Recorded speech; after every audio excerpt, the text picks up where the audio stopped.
እኔ ግን አሁንም እውነት መሆኑን አምኜ መቀበል አቅቶኛል። እዚህ በነፍሷ ስትጫወችባትና ከአባትሽ ጋር ልትገያት የነበረችው ልጅ አሁን አታገኛትም። ቆይ ግን ከ10 ቀን በኋላ ነው የምትሄደው ላልከኝም ነበር እንዴ? ውሸትን ለአንቺና ለአባትሽ ብቻ የፈቀደው ማን ነው? ሲጀመር እንድትሄድ ተስማምተናል። ግርማንም አሳምኛለሁ። እስቲ ዝም ብዬ የተቀበልኩሽ እንጂ ሞኛ ሞኝ ነው እንዴ የሚመስልሽ? ማለት እንደናንተ ቀመርማ ቢሆን ማዘርም ትርሲትም ሄዱላችሁና ይሄንን ቤት እንደፈለጋችሁ መፈንጫ ነበር የምታደርጉት። ጥሩ ያደረግክ ከመሰለህ ተሳስተሃል። እሺ ዳድ በጣም ተናደረ። ማምንም ቅድም አንቆ ሊገላት ሲል እኔ ነኝ አዳንኳት። ላንተም አይመለስልህም። እሺ እባክሽን በቃ እንደዛ ተጨነቂ። ጭንቀትም አላውቀው ልጅ ጭንቀትም ልታደርጊኝ ነው። መጨነቅ ፈልጌ መሰለሽ እንዴ? እንዴት አድርጌ እኮ ከቤተሰቦችሽ ጋር ላገናኝሽ እያልኩኝ ግራ ገብቶኛል። እኔ ካንቺ ውጭ እኮ ማንንም ሰው አልፈልግም። አንቺም ለኔ እኔም ላንቺ አንበቃም። መክሊቴ እኔ ብዙ እድሜ የለኝም። ምንድነው የምታወሪው? ታውቁ ከ2 ወር ያነሰ ጊዜ ነው አብሬሽ የምቆየው። እናቴ እየቀለድሽ ነው አይደለ? እየቀለድኩ ነው በይ። ምንም ቀልድ አይደለም። እኔም አንቺን መጋፈጥ ያለብን እውነት አለ። ምን በደልኩ ፈጣሪ? እንደዚህ አይነት ማት የምታወርድብኝ? እኔስ ቆይ ልጅ አይደለሁም? የኔ ጌታ አንድ ያለችን ስስቴ ወሰደ። እኔ ምን ልታደርገኝ ነው? እታጉን ካጣው ለምንድን ነው የምኖረው? እባክህን አምላኬ ሆይ እናቴን አቆይልኝ። ዳድ አሁንም ቢሆን እኮ ካልተረጋጋክ የምንፈልገውን ነገር ማድረግ አንችልም። ለምንድን ነው ተረጋጋ የምትይ? በዛ ላይ አንቺ ነሽ ተሸውደሽ እንድሸወድ ያደረግሽ። ግን እኮ አሁንም እድል አለን። እሱ መች ጠፋኝ? እኔ የፈለግኩት ሁለቱም እንደሄዱ ነው። ያ ኪሩቤል እኮ ነው የሸወደኝ። አሁንም ቢሆን እሱን ከፊታችን ዞር ማድረግ ማንችል ከሆነ የምንፈልገውን ነገር ማግኘት አልችልም። እሱ ለኔ ታዩ።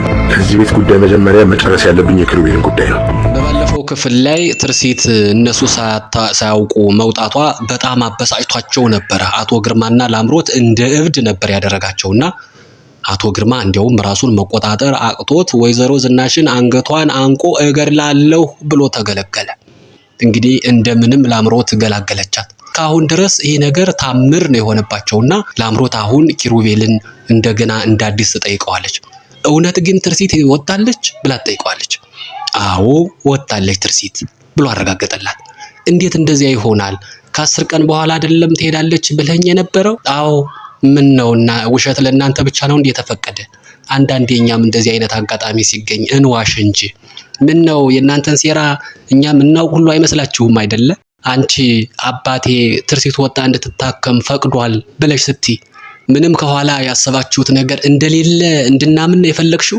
እኔና ወይዘሮ ዝናሽ ከትርሲት ጋር አብረን ከሄድነ ወይም ወይዘሮ ዝናሽ ከትርሲት ጋር አብራ ከሄደች ቤቱን በነፃነት ልትፈነጩበትና ወደ ስማችሁ ልታዞሩት እንደሆነ ማናውቅ ይመስልሻል? ሲላት ላምሮት ክው አለች። ትንሽ እንደማሰብ ብላ ይኸውልህ ኪሩቤል ያደረከው ነገር ጥሩ እንዳይመስልህ። አሁን ዳድ በጣም ተናዷል። ምን ሊያደርግ እንደሚችል ራሱ መገመት ይከብዳል። ማሚን ራሱ አንቄ ገድላለሁ ብሎ እኔ ነኝ ያተረፍኳት። ለአንተ ራሱ አይመለስም። ጥንቃቄ ብታደርግ ይሻልሃል አለችው። ኪሩቤል ግን የሚፈራ ሆኖ አልተገኘም። እሱን በጋራ ምናየው ይሆናል ብሎ በቆመችበት ትቷት ሄደ።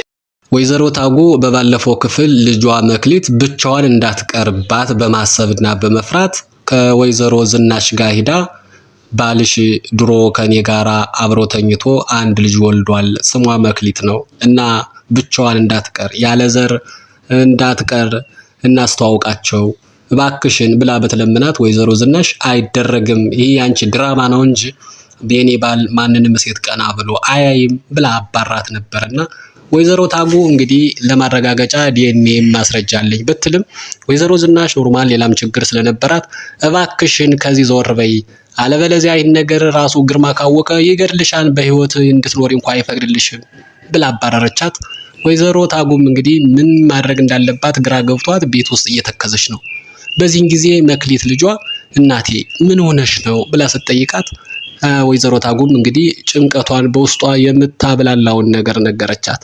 ይኸውልሽ ልጄ ያለ ዘር ብቻሽን መቅረትሽ ያሳስበኛል ስትላት እማዬ ምንም አታስቢ፣ በቃ አንቺ ለኔ ያለሽኝ እኔ ደግሞ ላንቺ እንደዚህ ሆነን እንኖራለን፣ ስለዚህ ምንም መጨነቅ አያስፈልግም እያለቻት ነው በልጅ አምሯ እናቷን እየመከረች። እናትየዋ ግራ ገባት። መክሊት የማታውቀው ብዙ ነገር አለ። ስትፈራ ስትቸር ይኸውልሽ ልጄ አንቺ ማታውቂው ሌላም ነገር ተፈጥሯል አለቻት። መክሊት እየፈራች ምን ስትል ይኸውልሽ ልጄ የኔ በምድር ላይ የመቆያ እድሜ ከ2 ወር ያነሰ ነው። ስለዚህ የግድ ከቤተሰቦችሽ ጋር ከዘሮችሽ ጋር መገናኘት አለብሽ ስትል መክሊት ይህንን ውሸት ነው የመሰላት እንጂ እውነት መሆኑን አምና ለመቀበል ከበዳት። አትቀልጅ እንጂ እናቴ ለምንድነው እንደዚህ የምትይኝ? ያንቺን መሞት ቀርቶ ሞት የሚለው ቃል ባንቺ አፍ ሲጠራ እኮ እኔ ደነግጣለሁ ብላ ኖርማል አፋጠጠቻት። ይኸውልሽ ልጄ ውሸት ቢሆንማ በምን እድሌ እውነት ነው ልጄ ተጋፈጪው። ከ2 ወር በታች ነው እኔ ልኖር የምችለው። ከዛ በፊት ግን አንቺ ከእህትሽ ጋራ መገናኘት መተዋወቅ አለብሽ ስትላት መክሊት እንግዲህ እህቷ ጋር መተዋወቁ ሳይሆን ያስጨነቃት ወይም ያጓጓት እናቷ ከ2 ወር ያነሰ አብራት እንደምትኖር ስታስብ ጨነቃት። እንባ ቀደማት። እንባ ብቻ አልቅሳ አልቀረችም። ቤተክርስቲያን ሄደች። ቤተክርስቲያን ሄዳ እባክህን ፈጣሪ እኔ ከዘመድ አገናኘኝ ሁሉን ነገር አድርግልኝ ብዬ አልማጸንህም፣ ግን እናቴን እባክህን አትውሰድብኝ እያለች ፈጣሪን ተለማመነችው። እንግዲህ ፈጣሪ ልመናዋን ሰምቶ እናቷን ይምራት ይሆን? እንግዲህ መክሊት እያለቀሰች ነው። ከእንባ ጋር ነው ጥያቄዋን ያቀረበችው። አቶ ግርማ አሁን የቤቱ ጉዳይ እስካሁን አላመነም። ወይዘሮ ዝናሽ አብራት ሄዳለች ብሎ ጠብቆ ነበርና ያ ሳይሆን ቀርቶ ትርሲት ብቻዋን መሄዷ እስካሁን እያንገበገበው ነው። በቃ ንዴቱ አልበረደለትም። በዚህን ጊዜ ላምሮት እባክህን አባዬ ሁሉንም ነገር ለማድረግ እኮ እንዲያው ሁሉም ይቅርና ምንም ነገር ለማድረግ እኮ መረጋጋት ያስፈልጋል ስትለው የባሰ ተናደደ። ምንድነው 10 ጊዜ ተረጋጋ እምትይ? ምን አለና በእጄ ምኑን ይዤ ልረጋጋ? ደግሞ አንቺ ነሽ እኮ ተሸውደሽ የሸወድሽኝ ሲል ጮህባት። ይኸውልህ አባዬ አሁንም ተረጋግተን እድሎችን በአግባቡ መጠቀም ከቻልን አሁንም ማድረግ የምንችለውን ነገር እንችላለን።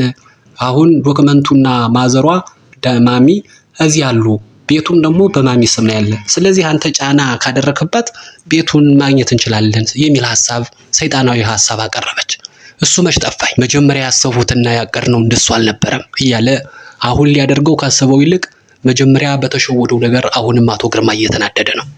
እሷም በዚህ ጊዜ አዎ እሱማ ልክ ነህ፣ የሸወደ ግን ያ ኪሩቤል ነው የተረገመ፣ እሱ ባይሸውደኝ ኑሮ እንደዚህ አይሆንም ነበር ስትል አቶ ግርማ ግን ይህ ልጅ ለሁሉም ነገራችን ደንቃራ፣ ሁሉም ነገር እንዳይሳካ የሚያደርግብን እሱ ነው አይደለ አለ።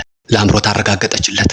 አዎ አንድ ነገር ልናደርግ ስናስብ ወይም ካደረግነ ተከታትሎ ያከሽፋል ወይም እንዳናደርግ ይከለክለናል። ስለዚህ የሆነ ነገር ከማድረጋችን በፊት ኪሩቤል መወገድ አለበት፣ ከፊታችን መጥፋት አለበት የሚል ሐሳብ ስታቀርብ አቶ ግርማ ይህ ሐሳብ ውሃ የሚያነሳ ሆኖ ስላገኘው ኪሩቤልን እንዴው ከቤቱ በፊት የኪሩቤልን ነገር መላለዋለሁ። ስለዚህ አሁን ዋና ስራዬ ኪሩቤልን ማጥፋት ይሆናል ብሎ ተነስቷል አቶ ግርማ። ወይዘሮ ታጉ የልጇ ጉዳይ አሁንም አልቆረጠላትምና ተስፋ ሳትቆርጥ ተመልሳ ሄደች ወደ ወይዘሮ ዝናሽ ቤት። በሩን ስትፈራ ስትቸር ስታንኳኳ ያ የሚያስፈራው ግርማ ከፈተው በሩን። ወይዘሮ ታጉ ክው ነው ያለችው።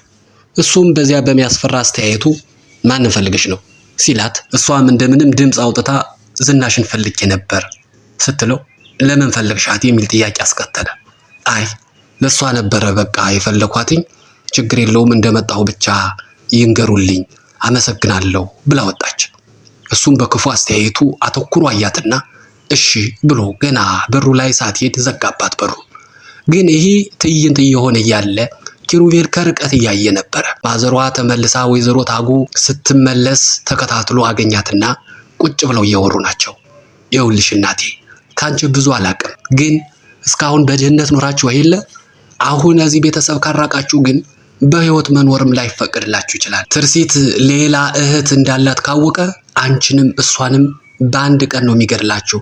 ስለዚህ ባካችሁን በህይወት ኑሩ፣ እዚህ ቤተሰብ ራቂ ብሎ መከራት። ማዘሯ ግን ወይዘሮ ታጉ ግን ይሄ ነገር የሚሆን ስላልሆነ ነው መጀመሪያውንም ገፍታ የመጣችና አልችልም ልጄ፣ ይሄ ቢሆን በምን እድሌ፣ እኔ ነበርኩ እኮ የምፈልገው። ነገር ግን እኔ ካንሰር ታማሚ ነኝና ከ2 ወር ያነሰ ነው እድሜ ቆይታዬ። ስለዚህ ልጄ መክሊት ከዘሮች ጋር የግድ መቀላቀል አለባት። እኔ አግዛችኋለሁ በምችለው ሁሉ። ስለዚህ እባክሽን ከዚህ ቤት አትመላለሽ፣ ይቅርብሽ፣ አቶ ግርማ ጨካኝ ነው ሲላት፣ ቆይ የዚህን ያክል ግን እኔ በሰላማዊ መንገድና በድርድር በፍቅር ለማስማማት ነው እንጂ ህግ የሚባል ነገርማ እኮ አለ ስትለው፣ አይ ህግ ቢኖር ነው ታዲያ አቶ ግርማ የትርሲትን አባት ገድሎ ያውም በዚህ ልክ እየደነፋ እያስፈራራ የሚኖረው ሲላት፣ ወይዘሮ ታጉ ደነገጠች። ጭራሽ የትርሲትን አባት ገድሎ ሚስቱን ወይዘሮ ዝናሽን ያገባው ራሱ አቶ ግርማ ነው። ጉድ ነው እንግዲህ። በቃ ይህንን እንዲህ ካደረገማ ለእኔ ምን ሊያደርግ እንደሚችል፣ ለልጄ ምን ሊያደርጋት እንደሚችል ማሰቡ ከባድ አይደለም። ስለዚህ ያንተ ምክር ይሻለኛል ብላለች ወይዘሮ ታጉ። ይህ ነገር እስከ የት ድረስ ይሄዳል? እንዴት ሊፈታ ነው? መክሊት ከእህቷ ጋር ሳትገናኝ ልትቀር ነው? እሺ ኪሩቤልስ ምን ሊያደርግ ነው የሚለውን በቀጣይ የምናቀርብ ይሆናል። እስከዛው ድረስ መልካሙ ነገር ሁሉ ከእናንተ ጋር ይሁን። ሰላም።